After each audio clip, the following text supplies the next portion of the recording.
الحمد لله رب العالمين والعاقبة للمتقين ولا عدوان إلا على الظالمين. أعوذ بالله من الشيطان الرجيم. بسم الله الرحمن الرحيم. يا أيها الذين آمنوا أطيعوا الله ورسوله ولا تولوا عنه وأنتم تسمعون ولا تكونوا كالذين قالوا سمعنا وهم لا يسمعون ان شر الدواب عند اللہ الصم البکم الذین لا یعقلون. سورہ انفال کی یہ آیت ہے، آیت نمبر 20 سے 22. امثال القرآن کے حوالے سے آج ہمارا یہ درس جو ہے، آج 18ویں مثال ہے قرآن مجید سے، اور یہ مثال جو ہے اللہ رب العزت نے یہاں بیان فرمائی ہے کہ اللہ تعالیٰ نے ارشاد فرمایا کہ نافرمانوں کی طرح مت ہو جانا. اب اس مثال سے اب دیکھیں کہ اللہ رب العزت ارشاد فرماتے ہیں یا ایھا الذین آمنوا اطیعوا اللہ ورسولہ، اے ایمان لانے والو اللہ اور اس کے رسول کی بات مانو، اطاعت کرو اللہ کی اور اس کے رسول کی.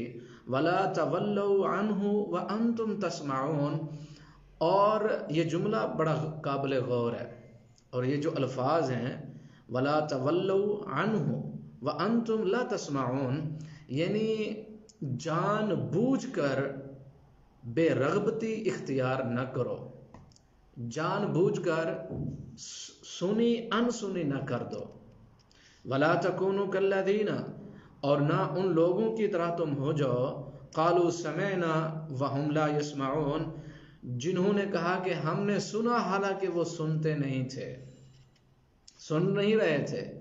یعنی اللہ کے وحی اور پیغمبر کی گفتگو اور بات کو اس قابل سمجھتے ہی نہیں تھے کہ وہ قابل سماعت سمجھیں یا اس طرف کان دھریں. ان شر الدواب، اللہ تعالیٰ ارشاد فرماتے ہیں کہ بدترین جو چوپے ہیں اللہ تعالیٰ کے ہاں الصم البکم الذین لا یعقلون، کہ جو بہرے ہیں کانوں سے اور گنگے ہیں زبانوں سے، لا یعقلون، اور وہ سمجھتے نہیں ہیں، عقل نہیں رکھتے. اس مثال کو آپ سمجھیں کہ سب سے پہلے آپ دیکھیں کہ یا ایھا الذین آمنوا اطیعوا اللہ ورسولہ ولا تولوا عنہ، یہاں صیغہ واحد کا ہے اور ضمیر جو ہے وہ ایک ہے، واحد کے لیے ہے، اور یہ رسول اللہ صلی اللہ علیہ وسلم کے لیے ہے. تو اللہ تعالیٰ کا بتانا یہ کہ شروع کے اندر اللہ کی اور اس کے رسول کی اطاعت کرو، لیکن آگے بات صرف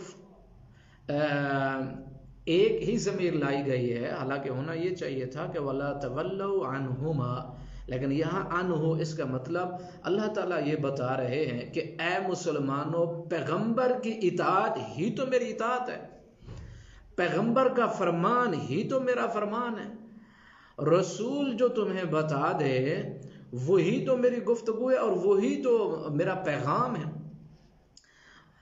اور یہ دونوں چیزیں آپ دیکھیں، وَلَا تَوَلَّوْا عَنْهُ وَأَنْتُمْ لَا وَأَنْتُمْ تَسْمَعُونَ، یہاں ایک یعنی آپ سٹریم سمجھیں، یہ ایک جہت ہے، وَلَا تَكُونُوا كَالَّذِينَ قَالُوا سَمِعْنَا وَهُمْ لَا يَسْمَعُونَ، یہ دوسری جہت ہے. یعنی پہلے الفاظ کے اندر تو یہ ہے کہ انسان جان بوجھ کر بے پرواہی اختیار کر رہا ہے، ایک بات یہ ہے. دوسری بات یہ اللہ تعالیٰ ارشاد فرماتے ہیں قالوا سمعنا وهم لا يسمعون، وہ اللہ اور اس کے رسول کی بات کو، اللہ اور اس کے رسول کے پیغام کو قابل توجہ ہی نہیں سمجھتے. جب ان سے کہا جاتا ہے سن لیا، ہاں سن لیا ٹھیک ہے، حالانکہ انہوں نے سنا نہیں ہوتا. تو اللہ تعالیٰ ارشاد فرماتے ہیں وہ انسان، وہ مسلمان جو جان بوجھ کر بے رغبتی اختیار کر رہا ہے اللہ اور اس کے رسول کی گفتگو اور قوانین اور شریعت سے، جان بوجھ کر یہ کام کر رہا ہے، تو اس کا مطلب یہ ہے کہ اس کی جو دلچسپیاں ہیں، اس کی جو رغبت ہے، اس کا جو شوق ہے، اس کی جو تمنائیں اور آرزوئیں ہیں کسی اور سائڈ پہ ہیں، اس کے جو محبت کے جذبات کہیں اور سجدہ کر رہے ہیں، اس کی جو آرزو ہے، اس کی جو خواہش ہے اور اس کی کامیابی کے جو راستے وہ دیکھ رہا ہے، اس کے سگنل وہ کہیں اور سے لے رہا ہے. یعنی اللہ اور اس کے رسول کی بات کو سوچ سمجھ کر پس پشت جو ڈال رہا ہے، اس کا مطلب یہ ہے کہ یہ انسان اور یہ مسلمان کچھ اور سوچ رہا ہے. اللہ اور اس کے رسول کے حکم اور فرامین اور احکام کو پس پشت ڈالتے ہوئے اس کی توجہ، اس کے شوق، اس کی رغبتیں اور اس کی آرزوئیں اور تمنائیں کسی اور راستے سے سگنل لے رہی، اور پھر یہ جان بوجھ کر بے رغبت ہو رہا ہے، اور اس کے دل کے اندر وہ شوق، وہ تڑپ، وہ آرزو، وہ محبت، اور جو ایک فطرت لے کر آتا ہے ماں کی گود سے. جس طرح ایک بچہ جو ہے، جس طرح اللہ رب العزت ارشاد فرماتے ہیں فطرت اللہ التی فطر الناس علیہا، اللہ تعالیٰ ارشاد فرماتے ہیں ہماری جو فطرت جو ہے، ہم نے انسان کے جسم کے اندر جو فطرت رکھی وہ اسلام کی ہے، وہ سلنڈر ہونے کی.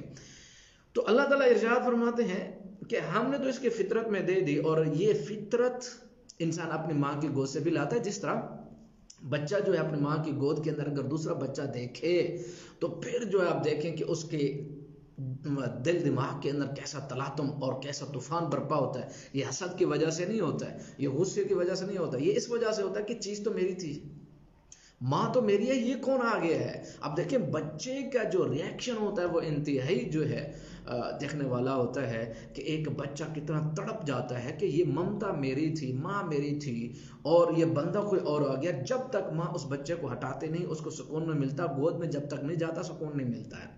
کیوں؟ کیونکہ وہ میری تھی. یہ احساس اپنائیت جو ہے جب تک انسان میں ہے ترقی کرتا چلا جائے گا، چاہے دنیا چاہے آخرت ہے. اپنائیت کا احساس جو ہی ختم ہوا کچھ بھی نہیں. مثلا آپ بندے کو دیکھیں بھی، آپ گھر کیوں بنا رہے ہو؟ بھی میرا ہے نا. اس کو ڈیکور کیوں کر رہے ہو؟ میرا ہے. گاڑی کو اتنی چمکا کیوں رہے ہو؟ میری ہے. اتنی محنت کیوں کر رہے ہو؟ کہ میرے بچے ہیں. اتنی والدین کے ساتھ محبت کیوں ہے؟ یہ میرے ہیں نا.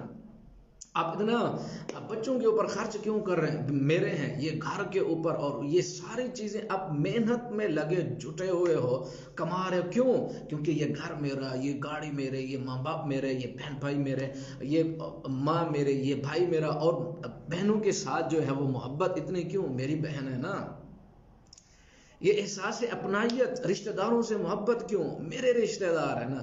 یہ خاندان سے کیوں؟ میرا خاندان ہے. علاقہ میرا ہے، وطن میرا ہے، ملک میرا ہے جی. یہ نسل، یہ قوم، یہ زبان، یہ میری. یہ محبت جو ہے اس میں پھر یہ اسلام بھی، یہ دین بھی، یہ قرآن بھی، یہ اسلام بھی، اور یہ خالق بھی میرا ہے. جب یہ اپنائیت موجود ہے پھر یہ جو چیز ہے نا نہیں آئے گی. وَلَا تَوَلَّوْا عَنْهُ وَأَنْتُمْ تَسْمَعُونَ. پھر سنی انسنی نہیں کرے گا، بے رغبتی نہیں ہوگی، کیونکہ اپنائیت کا احساس موجود ہے.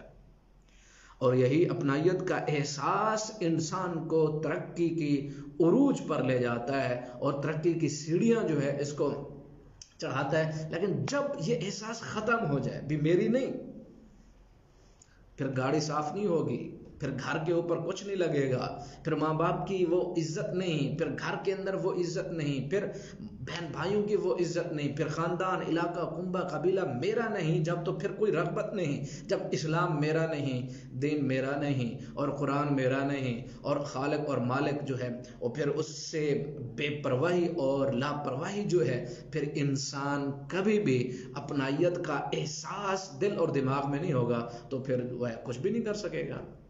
مثلا ایک بندہ جو ہے وہ کہے گا یہ گھر میرا نہیں ہے، تو اس پر وہ توجہ ویسی نہیں ہوگی جیسی ہونی چاہیے. لیکن اگر اپنائیت کا احساس ہے تو پھر ہر قسم کی قربانی دیکھ کے خوشی محسوس کرتا ہے، سکون محسوس کرتا ہے، اطمینان محسوس کرتا ہے، اور چین لیتا ہے. خرچ کر کے بھی، پسینہ بہا کے بھی، خون اپنا دے کے بھی خوشی محسوس کرتا ہے جب اپنائیت کا احساس ہے. جب اپنائیت کا احساس توڑ دیں آپ کہ یہ میری نہیں ہے، پھر بے چینی بڑھتی چلی جائے گی، بے سکونی بڑھتی چلی جائے گی، مسائل الجھتے چلے جائیں گے، گھر جو ہے وہ اجڑ جائے گا.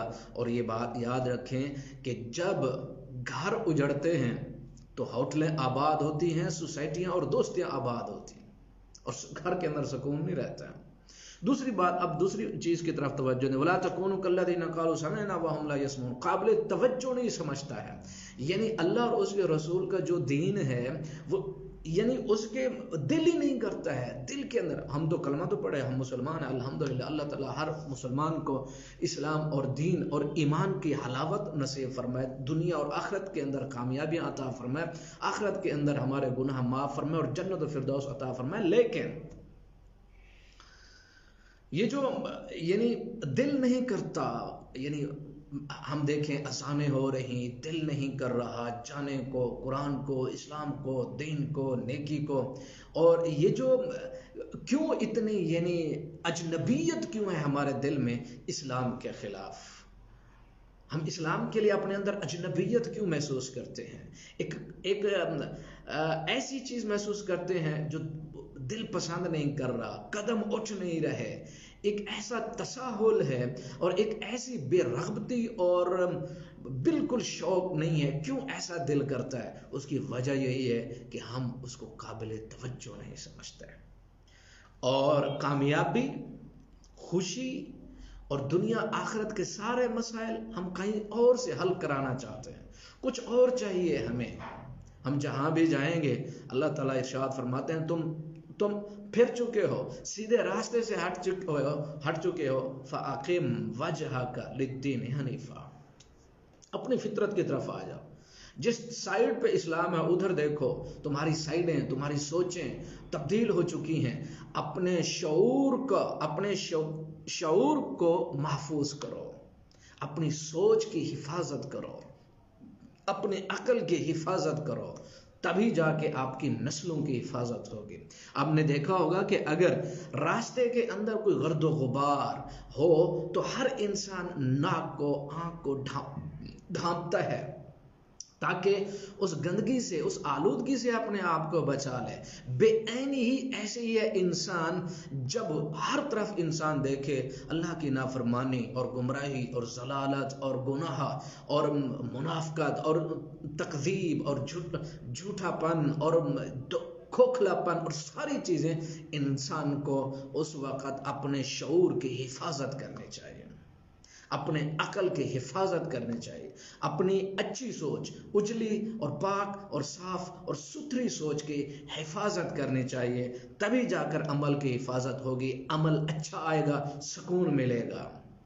سوچ اچھی نہیں کچھ بھی نہیں ہوگا، عمل جتنا بڑا ہو جائے، سوچ ٹھیک نہیں، صاف اور ستھری نہیں، اجلی نہیں، بالکل پاکیزہ نہیں، شفاف نہیں، یعنی اس کے اندر گندگی اور غلاظت، اور عمل کتنا بڑا ہو، سوچ ٹھیک نہیں کچھ بھی نہیں ہوگا۔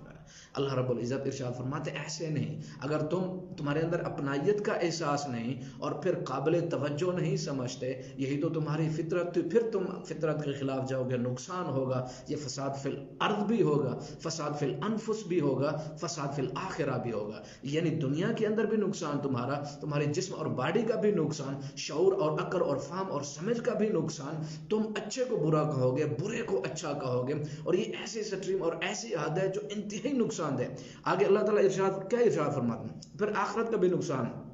دیکھیں اگر انسان کے اندر یہ سوچ ہو کہ وہ جان بوجھ کر بے رغبت بنتا ہے اور دوسری چیز جو ہے وہ قابل توجہ بھی نہیں سمجھتا، یہ دو صفات اگر انسان کے اندر ہوں، پھر دیکھیں اللہ رب العزت نے کیا ارشاد فرمایا، ان شر الدواب، بدترین مخلوق جو ہے وہ کون ہے اللہ کے ہاں، الصم البکم الذین لا یعقلون، کہ ایسے لوگ جو بہرے ہیں، حق نہیں سنتے۔ حق کیا ہے؟ میرا کنبہ نہیں، میرا علاقہ نہیں، میری نسل نہیں، میری قوم نہیں، میرا خاندان نہیں، میرے والدین نہیں، میری بیوی بچے حق نہیں، اولاد نسل حق نہیں، میرے علماء حق نہیں، اللہ اور اس کے رسول کی جو گفتگو اور بات ہے وہ حق ہے۔ انسان اپنے دل دماغ کو بالکل خالی کر لے ہر ایک کی بڑائی سے، ہر ایک کی پاکیزگی اور طہارت سے، ہر ایک کے ادب کو نکال کر کے، پھر وہ آئے قرآن اور حدیث کو پڑھے، پھر دیکھے کہ اللہ اور اس کے رسول کی محبت اس کے دل اور دماغ میں جمتی کیسے ہے۔ لیکن ہمارے پاس رکاوٹیں بہت زیادہ ہیں، تو اللہ تعالیٰ ارشاد فرماتے ہیں حق سنتا نہیں، حق بولتا نہیں، الذین لا یعقلون، یہ ایسے لوگ ہیں جو بات سمجھتے نہیں ہیں۔ جب حق کے خلاف رکاوٹیں آ جائیں گی، رنگ آ جائے، نسل آ جائے، برادری آ جائے، خاندان آ جائے، کنبہ قبیلہ آ جائے، تعصب آ جائے، ہیں جی، یعنی دنیا کی ساری قوتیں طاقتیں دل اور دماغ کے اندر جو ہے وہ کنٹرول اور قبضہ کیے بیٹھے ہیں، تو پھر انسان حق سمجھے کیسے، اور حق جائے تو کس راستے سے؟ آگے تو رکاوٹیں کھڑی ہیں، ان کو ہٹانا پڑے گا۔ اور پھر جس طرح علماء ارشاد فرماتے ہیں کہ لیس الایمان بالتحلی ولا بالتمنی ولکن ما وقر فی القلب۔ ایمان کا نام جو ہے وہ تحلی نہیں ہے، ایک خوبصورت تعبیر ہے کہ الایمان لیس بالتحلی ولا بالتمنی، تحلی کا نام ایمان نہیں ہے۔ تحلی کا کیا مطلب؟ یعنی تحلی کا مطلب یہ ہے کہ ظاہری زیبائش، آرائش اور خوبصورتی، یعنی وضع اور قطع، وضع قطع کے اندر یعنی داڑھی بھی، ٹوپی بھی اور لباس بھی، وہ سارا پتہ چلے کہ یہ ایک مولوی اور دیندار آدمی ہے، صرف اس کو ایمان نہیں کہتے، صرف اس کو ایمان نہیں کہتے۔ آگے ولا بالتمنی، خواہشات کا نام بھی ایمان نہیں ہے، ولیکن ما وقر قلب۔ ایمان یہ ہے کہ ایک حقیقت جو دل کے اندر پیوست ہو جائے اور اس حقیقت کی وجہ سے عمل ظاہر ہو، زبان سے، ہاتھ سے، آنکھ سے، پریکٹیکل لائف، اور 24 گھنٹے جو ہے پھر نظر آنا چاہیے کہ بندہ مسلمان ہے۔ ایمان تو یہ ہے، ایمان ظاہری شکل و شبات کا نام نہیں ہے۔ اور پھر یہاں جو اللہ رب العزت نے ارشاد فرمایا کہ تم یہ کہو کہ ہم اللہ اور اس کے رسول کے مطیع اور فرما بردار ہیں، زبان سے نہیں، جس طرح انہوں نے کہا قالوا سمعنا وهم لا يسمعون، زبان سے تو کہہ دیا ہم نے سنا۔ تو شیخ سعدی یہاں رحمۃ اللہ علیہ ارشاد فرماتے ہیں، تو وہ فرماتے ہیں یہاں عمل ہے، عمل نہیں تو پھر کچھ بھی نہیں۔ عمل سے زندگی بنتی ہے، جنت بھی جہنم بھی، یہ خاکی اپنی فطرت میں نہ نوری ہے نہ ناری۔ اللہ تعالیٰ ہم سب مسلمانوں کو عمل کرنے کی توفیق عطا فرمائے۔ وما علینا الا البلاغ۔